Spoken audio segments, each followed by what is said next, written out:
Tokyo Highway Battle is a fantastic racing game that is just awful in the beginning, like almost unplayable. You literally almost can't race with the starting cars before you actually upgrade them. These cars should not be racing. They shouldn't even be on the road.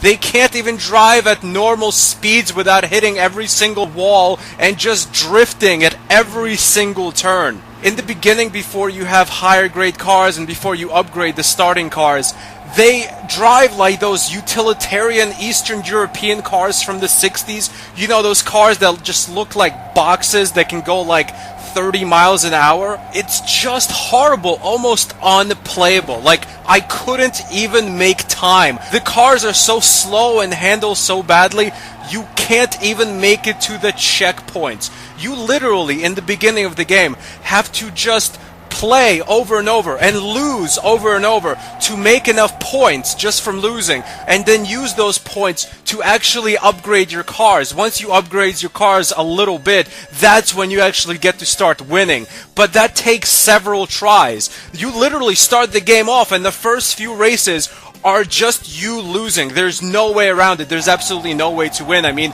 I can't even imagine how amazing you have to be to win a race with just the starting car without it being upgraded at all. I don't even think it's possible. They're just too slow, even if you can somehow manage to make the turns without hitting the walls. The game itself starts off with this montage of this Japanese guy just pushing it to the limit as he Tokyo drifts around the circuit. It looks like one of those educational 90s car lessons they'd make you watch before you got your license. Hiroshi isn't obeying the rules, and he's about to get a rude awakening of the deadly variety.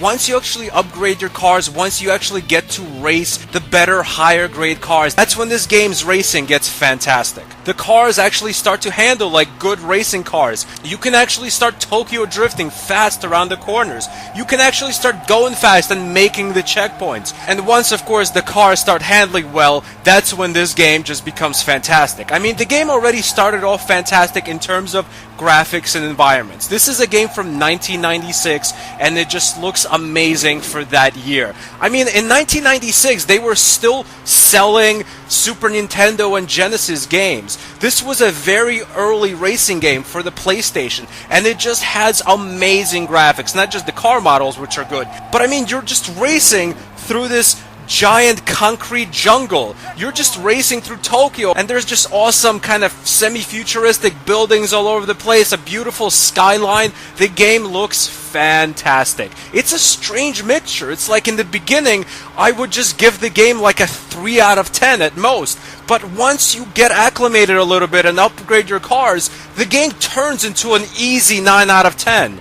It's almost like that old saying, nothing good comes easy, but honestly, it's not the best strategy for a game. For a game, you want to show your good parts immediately, just so the gamers get hooked.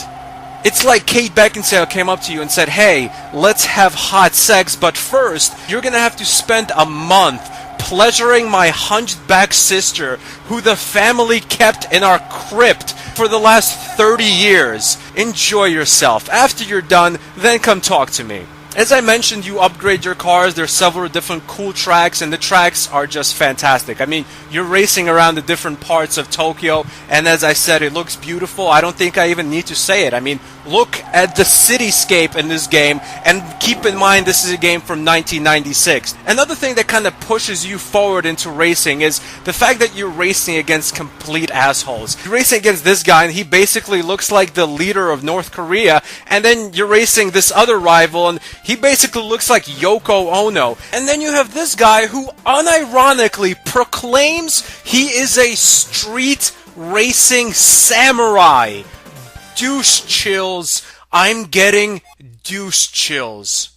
After the cars are upgraded enough to be street race ready, like really ready, this game is an easy 9 out of 10. Thanks for watching.